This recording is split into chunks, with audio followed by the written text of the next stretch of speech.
Bonjour, morning brief du 11 avril 2024. Alors la bourse de Tunis termine encore sur une note positive. La bourse de Tunis qui a bien résisté à cette crise des droits de douane ou à la guerre commerciale devenue entre les États-Unis et la Chine, qui a été une guerre commerciale globale. Mais ce qui est sûr, c'est que la bourse de Tunis, en fait, la bourse de Tunis a bien résisté en comparaison même aux autres places de la région, notamment la bourse de Casa, mais également la bourse égyptienne et celle des marchés des pays du Golfe arabe. En tout cas, la bourse de Tunis, Tunindex, a bien résisté et a poursuivi même sa tendance haussière avec un Tunindex donc qui termine sur une note positive, sur une hausse de 0,21%. Pourtant, c'est gagné à 10,73%. Turindex qui termine à son plus haut historique, 11 021,34%, 34 points, pardon.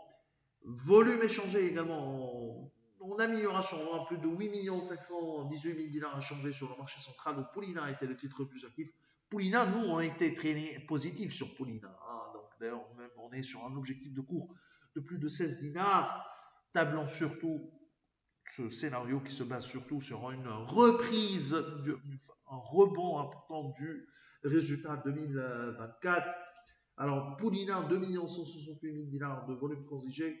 TPR avance également de 612 milliards. TPR ont été positifs, mais on pense que ce niveau de valorisation est un peu excessif, même si on n'a pas de visibilité sur l'actif algérien de TPR. OneTech, où on était très prudent sur OneTech, était parmi les titres les plus actifs avec un volume de 494 000 dinars.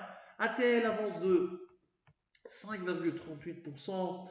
TPR qui progresse encore de 4,76%, 4,44% de hausse pour BTE. Polina qui avance de 4,42%, 4,23% de progression pour Tawassul.